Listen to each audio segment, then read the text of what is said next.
Hello बच्चों, आज हम जो केमिस्ट्री का सेकंड चैप्टर है, class 10th chemistry second chapter acid base और सॉल्ट, इसमें अम्ल क्षार और लवण स्टार्ट कर रहे हैं। तो जैसा कि जो अम्ल होते हैं यानी एसिड्स,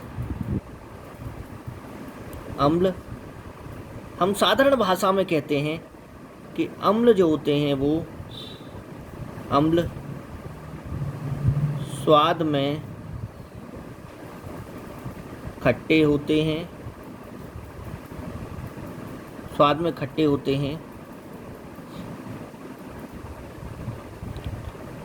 और आरेनियस के अनुसार, आरेनियस एक वैज्ञानिक हुए, आरेनियस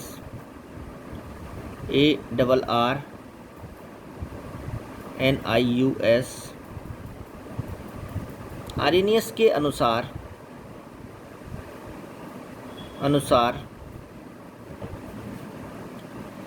अम्ल जल में हाइड्रोजन आयन यानी H+ या हाइड्रोनियम आयन H3O+ देते हैं। ठीक, इसके अलावा अगर हम लिटमस पेपर की बात करें, लिटमस विलयन का रंग कैसा कर देते हैं, तो देखिए अम्ल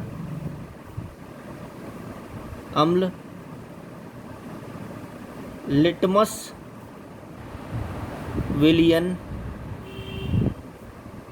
पर भी अपना प्रभाव दिखाते हैं। और अब लिटमस विलयन भी होते हैं दो, एक लाल होता है और एक नीला होता है। ठीक, और ये नीले लिटमस विलयन को लाल कर देते हैं। ठीक, नीले लिटमस विलयन को लाल कर देते हैं। समझ में आ गया? तो अब देखिए, इसको याद भी रख सकते हो आप, जैसे कहते हैं ना BAR यानी ब्लू टू रेड, बार याद कर लीजिए आप, ब्लू से रेड, ये ट्रिक हो गई याद करने की। और बीच में क्या है, एसिड A है। ठीक, तो ब्लू लिटमस सॉल्यूशन को या ब्लू लिटमस पेपर को जो रेड कर दे, ब्लू को यानी नीले को लाल कर दे, उन्हें क्या कहते हैं, एसिड कहते हैं। ठीक है, समझ में आ गया? तो ब्लू से रेड वो कौन होते हैं, एसिड। ठीक, बहुत आसान है ये आपके लिए। अब देखिए उदाहरण हैं इनके, बहुत सारे एग्जाम्पल हैं, जैसे कि HCl। ठीक, HCl को अगर आप पानी में डालेंगे तो ये H+ जो आयन है वो इसके साथ चला जाएगा, तो क्या बन जाएगा, H3O+ Cl-। हमने क्या लिखा था कि आरेनियस के अनुसार जल में हाइड्रोजन आयन या हाइड्रोनियम आयन H3O+ देते हैं। ठीक है, इसको और आसान में हम ऐसे भी लिख सकते हैं, एक्वस लिख दिया हमने। एक्वस माने होता है जलीय, ये HCl जलीय होता है, और ये क्या देता है, H+ एक्वस जलीय प्लस Cl- ये भी एक्वस। ठीक, ये होता है। तो हम इसको ऐसे भी लिख सकते हैं, और H+ ये जल से मिलके H3O+ बना देते हैं। तो जो जल में H+ आयन देते हैं वो क्या होते हैं, अम्ल होते हैं। तो ये क्या हुआ, अम्ल है। इसका नाम आप जानते हो, हाइड्रोक्लोरिक अम्ल होता है। इसका नाम क्या होता है, हाइड्रोक्लोरिक अम्ल। ठीक, उदाहरण और भी बहुत सारे हैं, जैसे H2SO4। H2SO4 इसको क्या बोलते हैं? सल्फ्यूरिक अम्ल, सल्फ्यूरिक अम्ल बोलते हैं इसको। और ये भी इसी टाइप से टूट जाएगा। H प्लस एक्वस जलीय प्लस H, अब देखिए एक H रह गया यहाँ से, HSO4 नेगेटिव। ठीक, इस टाइप से टूट जाते हैं। ये अम्ल हैं, अम्ल के उदाहरण हो गए। और CH3COOH, इसे हम क्या बोलते हैं? CH3COOH को ये विनेगर में पाया जाता है। सिरका जो होता है, सिरका यानी विनेगर, ठीक, और इसका नाम क्या होता है? एसिटिक अम्ल, एसिटिक अम्ल। ठीक है, और देखिए ऑक्सैलिक अम्ल टमाटर में जो मिलता है वो ऑक्सैलिक अम्ल, ये किस में मिलता है बच्चों? ये टमाटर में मिलता है। ठीक है, और कहते हैं ना कि पथरी जब हो जाती है, किडनी स्टोन, तो उसमें टमाटर खाने का मना किया जाता है, क्योंकि ऑक्सैलिक अम्ल कैल्शियम से मिलकर कैल्शियम ऑक्सलेट बना लेता है, जो थोड़ा पत्थर की तरह होता है। ठीक है, मजबूत होता है वो। तो कैल्शियम ऑक्सलेट के क्रिस्टल जब बन जाते हैं तो वो उन्हीं को हम पथरी कहते हैं, स्टोन। तो इसलिए मना किया जाता है, ऑक्सैलिक अम्ल हो गया। इसके अलावा और देखिए सिट्रिक अम्ल भी है, ठीक, जो मौसमी में पाया जाता है, खट्टा होता है स्वाद में। तो और कच्चा आम है, उसमें भी अम्ल होता है। समझ में आ गया बच्चों? तो बहुत सारे आपके उदाहरण हैं। टार्टरिक अम्ल है, ऑक्सैलिक अम्ल है, ठीक, नाइट्रिक अम्ल है, HNO3 है। ठीक, ये क्या हुआ? नाइट्रिक अम्ल। ठीक बच्चों, नाइट्रिक अम्ल। तो अम्लों के बारे में हमने पढ़ लिया है, हमने आर्हेनियस के अनुसार भी आपको परिभाषा बता दी है। अब बात करते हैं क्षार की, यानी इसको क्या बोलते हैं? बेस, क्षार। ये क्या होते हैं बच्चों? ये स्वाद में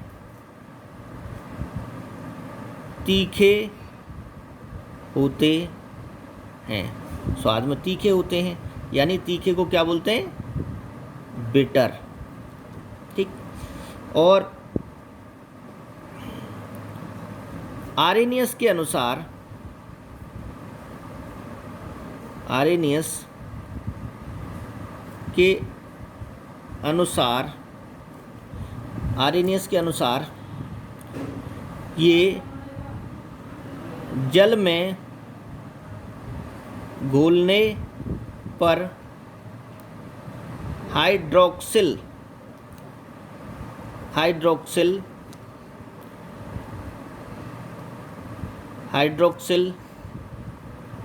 आयन OH माइनस, ठीक है, या हाइड्रोक्साइड भी कह सकते हैं इन्हें, देते हैं, हाइड्रोक्साइड आयन देते हैं। ठीक, अब उदाहरण के लिए देखिए हाइड्रोक्सिल आयन देते हैं। एक परिभाषा और रही इसकी कि लिटमस पर क्या प्रभाव होता है, लिटमस को। तो देखिए क्षार लिटमस और कौन सा? लाल लिटमस विलयन को नीला कर देते हैं। ठीक, ये क्या करते हैं? लाल वाले को नीला कर देते हैं। अम्ल क्या था? नीले को लाल कर रहा था। ठीक, तो हमने क्या कहा? उल्टा अगर कर दिया जाए, अगर रेड टू ब्लू, तो वो क्या होगा? रेड को जो ब्लू कर दे वो क्या होगा? आपका बेस, यानी क्षार। ठीक, इसको ऐसे भी लिख सकते हो आप, RBB, रेड टू ब्लू क्या होगा? बेस। ठीक, तो ये आपके अम्ल और क्षार हो गए। अब इसके उदाहरण देख लीजिए। उदाहरण इसके क्या क्या होंगे बच्चों? उदाहरण इसके जैसे NaOH। अब इसको अगर हम जल में घोलते हैं एक्वस, तो क्या एक्वस का मतलब जल में घोला, तो Na++OH-। ठीक, इसको ये क्या हो गए? Hydroxide ion. हाइड्रोजन और ऑक्सीजन मिलके क्या हो गए? Hydroxide ion. ठीक है, बहुत समझदार हो बच्चों, आप समझ लेंगे, बहुत ही आसान चीज़ है आपके लिए ये। हाइड्रोक्साइड आयन देते हैं तो जल में ये हाइड्रोक्साइड आयन आ गए, और ये भी आपके जलयोजित हो जाएंगे, और ये भी यानी जल के मॉलिक्यूल इनको घेर लेते हैं बच्चों। ठीक, और देखो KOH एक्वस, ये पोटेशियम हाइड्रोक्साइड है। इसको कास्टिक सोडा भी बोलते हैं हम, सोडियम हाइड्रोक्साइड को कास्टिक सोडा। और अगर इसे ओपन छोड़ दिया जाता है, ढक्कन अगर खुला हुआ हो, जिस डब्बे में ले रखा है ये, तो वो क्या होता है? पानी को खींचकर, नमी को खींचकर थोड़ा चिपचिपा हो जाता है वो। ठीक है, तो K+ aqueous plus OH- aqueous. ठीक है, तो ये क्या दे रहे हैं? OH। तो ये क्या हुए RNAS के अनुसार? ये क्षार हुए जो OH- देते हैं। ठीक बच्चों, इसके बहुत सारे उदाहरण हैं।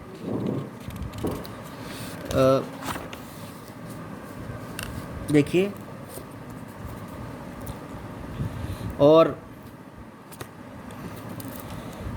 NH4OH आप जानते होंगे, इसको हम क्या बोलते हैं? Ammonium hydroxide. ठीक, इसको ये किस में टूट जाता है? Ammonium ion plus OH-। ठीक, ये कौन से हो गए आपके? Ammonium ion. इसको अंग्रेजी में ऐसे ही बोलेंगे, अमोनियम आयन। ठीक, तो ये क्या हो गया? Hydroxide ion. ये तो पहचाने हुए हैं आपके। ठीक, तो ये क्या है आपका? ये क्या हुआ? बेस यानी क्षार। और एल्कली भी कह सकते हैं इन्हें। अगर ये जल में घुलनशील हैं तो एक शब्द आता है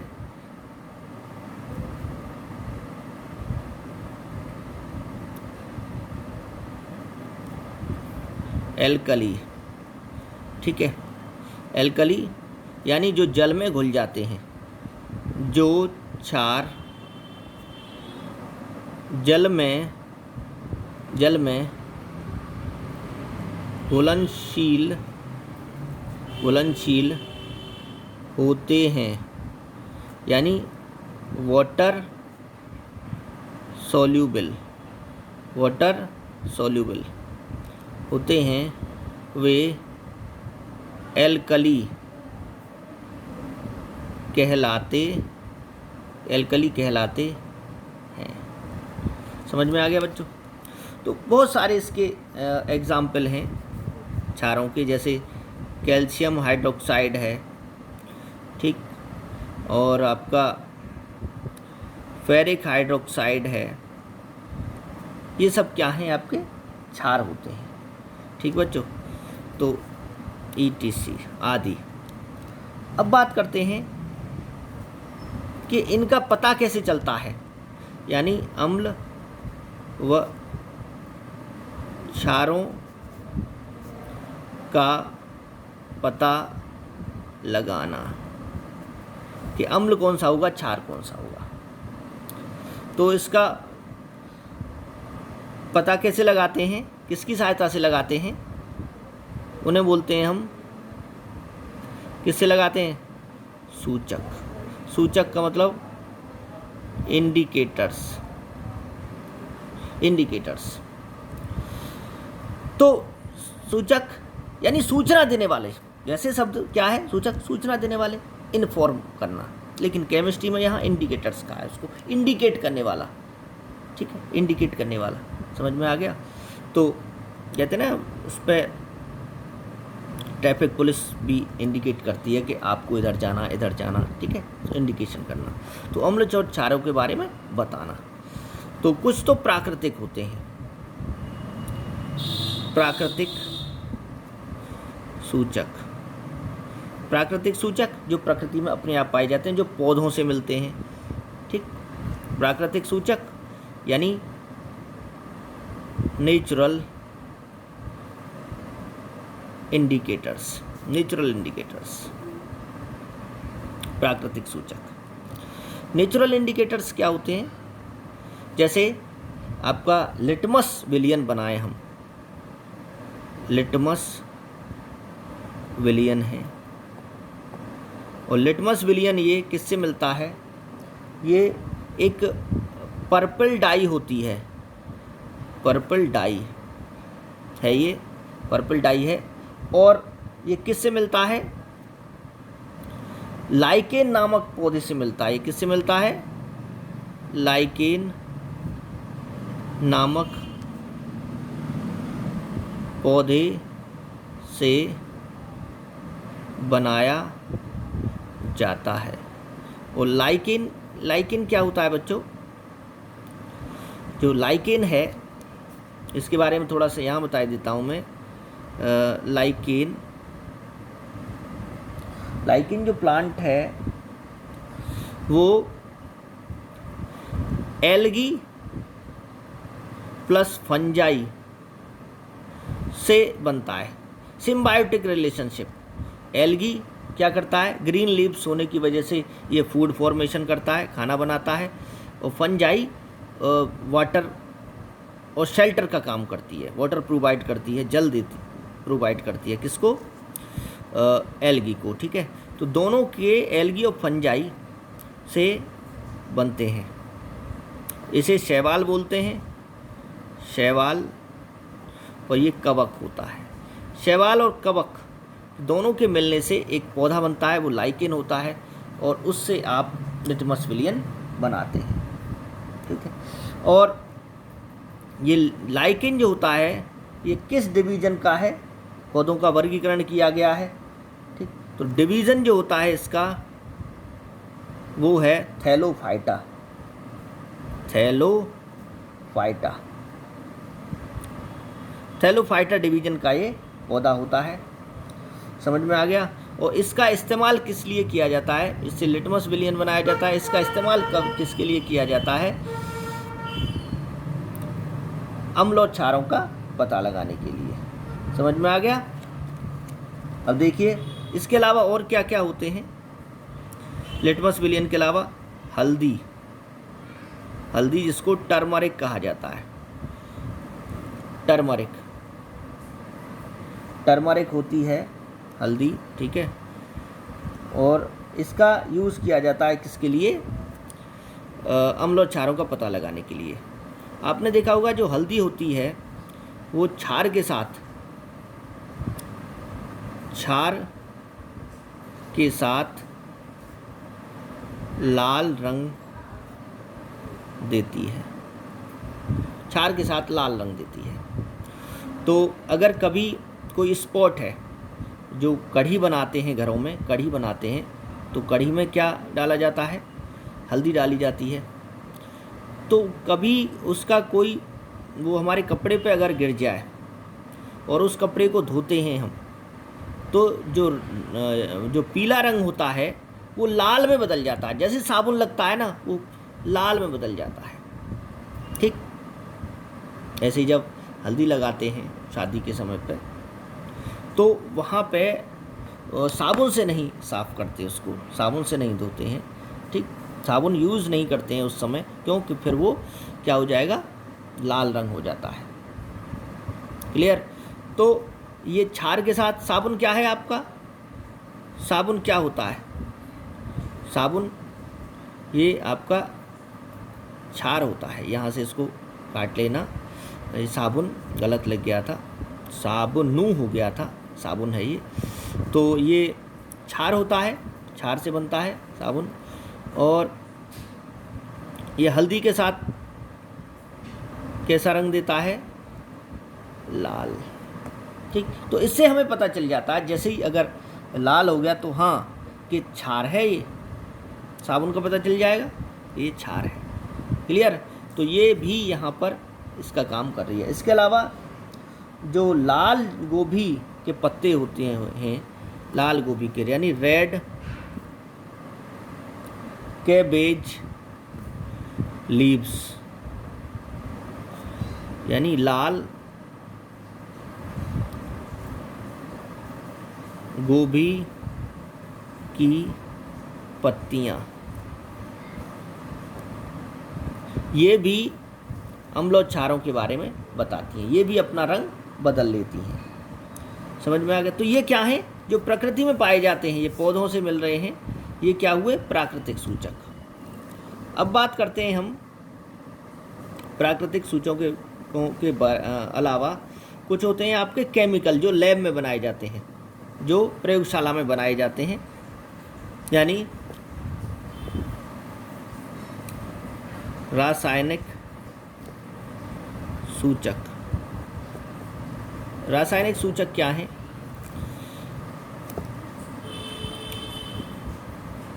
जो रसायनों से बनते हैं, जो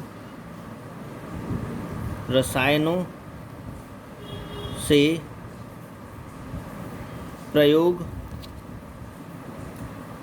प्रयोगशाला में बनाए जाते हैं। प्रयोगशाला में बनाए जाते हैं, रसायनों से प्रयोगशाला में बनाए जाते हैं। जैसे फिनोफ्थेलिन, फिनोफ्थेलिन, फिनोफ्थेलिन, फिनोफ्थेलिन है। मैथिल, मैथिल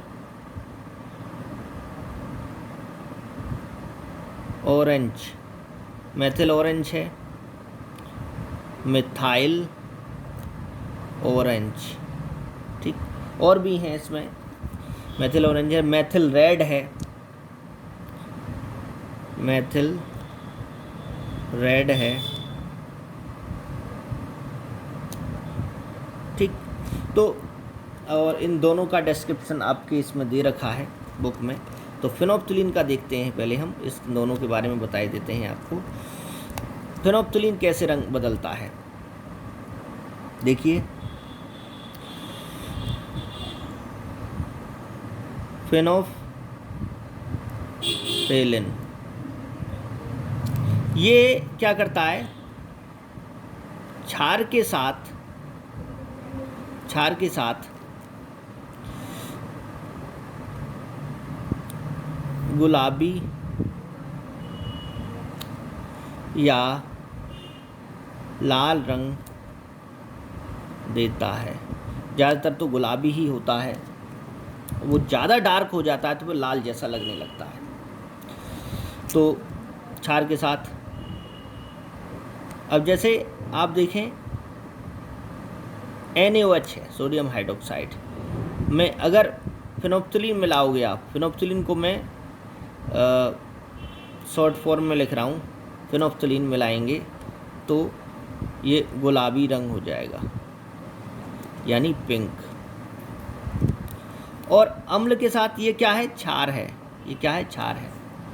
और अम्ल अगर लें हम, अम्ल प्लस फिनोफ्थेलिन, तो ये कोई भी रंग नहीं देता है, कोई भी रंग नहीं होता है इसका, यानी ऐसा ही रहता है, यानी रंगहीन। अगर अम्ल रंगहीन है तो रंगहीन ही रहेगा, यानी कलरलेस, कलरलेस रहता है। समझ में आ गया बच्चों? तो इतना, ये इसको कहते हैं रंगे हाथों पकड़ना। कभी सुना हुआ आपने रंगे हाथों पकड़ना, ठीक है। कोई रिश्वतखोर है तो उसको पकड़ा जाता है, तो क्या किया जाता है कि कैसे, किसी ने पैसे मांगे तो क्या होता है उसमें कि फिनोफ्थेलिन लगे हुए नोट दिए जाते हैं। फिनोफ्थेलिन का कैसा रंग होता है, ये रंगहीन होता है, तो पता नहीं चलता है, फिनोफ्थेलिन लगा दिया नोट पे, ठीक। फिनोप्थिलीन नोट पे लगा दिया। अब जब भी जाएगा वो किसी के हाथ में, तो क्या होगा, जब भी किसी के हाथ में जाएगा वो नोट, तो उसके हाथों में फिनोप्थिलीन आ जाएगी और उन फिर हाथों को क्षार में डलवाया जाता है, क्षार में। ठीक, तो क्षार में जब डलवाया जाएगा तो वो कैसा रंग हो जाएगा, गुलाबी हो जाएगा। तो पता चल जाता है कि हाँ वही नोट हैं जो दिए गए थे। समझ में आ गया। तो इसे रंगे हाथों पकड़ना कि हाथ बिल्कुल ऐसे रंग जाते हैं, फिनोप्थिलीन लगा रहता है, उसको क्षारों में डलवाया जाता है। तो यही पता लगता है इससे, फिनोप्थिलीन से। समझ में आ गया बच्चों। तो ये आपका अम्ल और क्षारों के बारे में हो गया। अब देखिए, इसी प्रकार से फिनोप्थिलीन के बाद एक आता है मेथिल ऑरेंज। मेथिल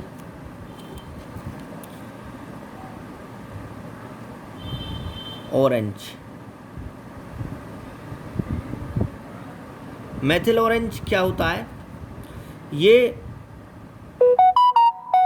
अम्ल के साथ लाल रंग देता है, लाल रंग देता है एवं क्षार के साथ पीला रंग देता है। ठीक, समझ में आ गया। अम्ल के साथ लाल रंग देता है और क्षार के साथ पीला रंग देता है। जैसे जैसे हम अम्ल की मात्रा कम करते चले जाते हैं, यानी लेस एसिडिक, यानी कि लेस एसिडिक का मतलब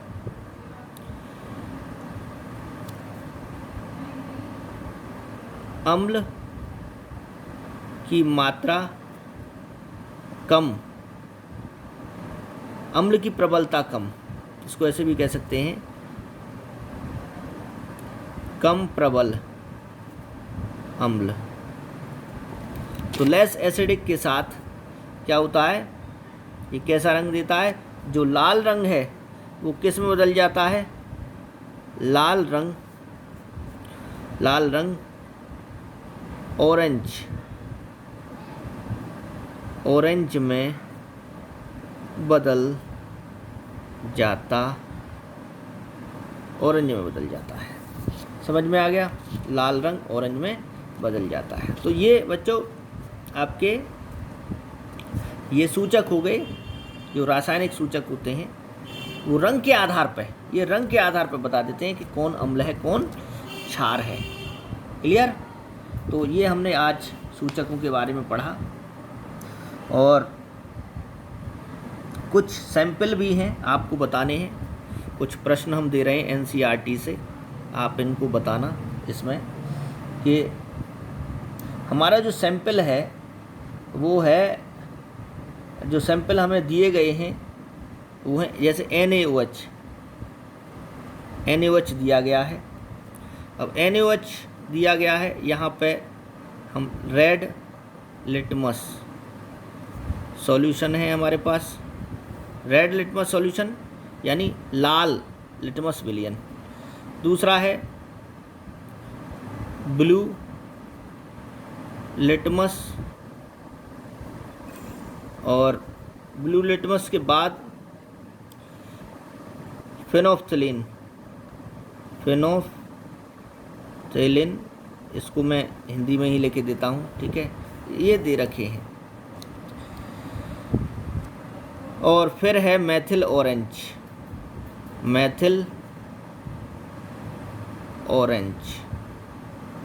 ठीक है बच्चों। तो अब देखिए यहाँ पर सोडियम हाइड्रोक्साइड है, ये क्या है, क्षार है, ये क्षार है। तो लाल लिटमस विलियन पर क्या असर पड़ेगा, ब्लू लिटमस पर क्या असर पड़ेगा, तो ब्लू वाला तो चेंज होगा नहीं, ठीक, क्योंकि अम्ल ब्लू वाले को रेड कर लेते हैं। तो ये क्या हो जाएगा, रेड लिटमस, ये हो जाएगा ब्लू में, ये नीला हो जाएगा। इस पर कोई फर्क नहीं पड़ेगा, कोई परिवर्तन नहीं होगा। फेनोप्थिलीन क्षार है, कैसा हो जाएगा, गुलाबी हो जाएगा, और ये मेथिल ऑरेंज क्षार के साथ पीला हो जाएगा। तो इसी प्रकार से आप और भी कर सकते हैं इसके,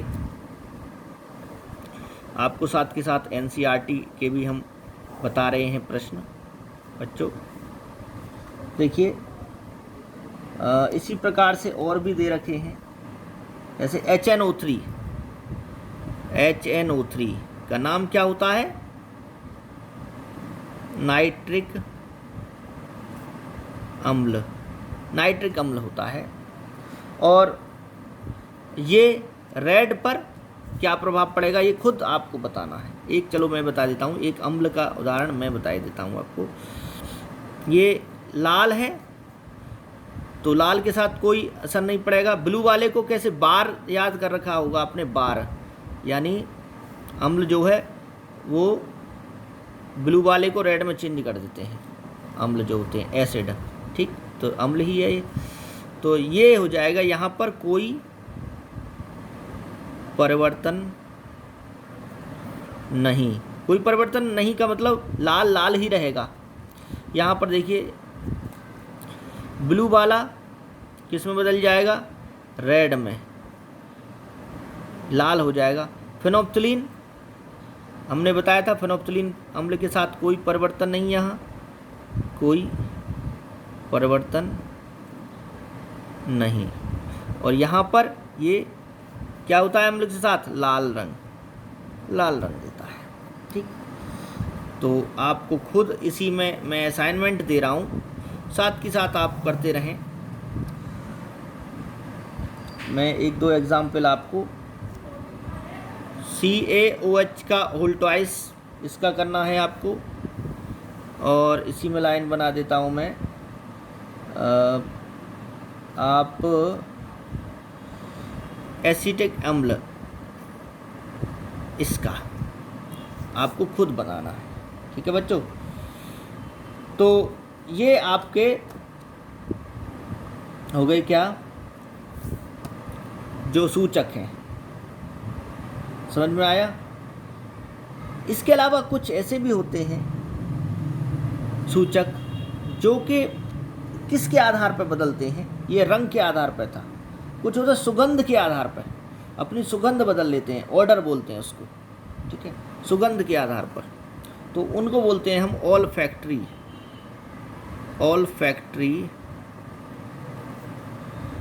इंडिकेटर्स।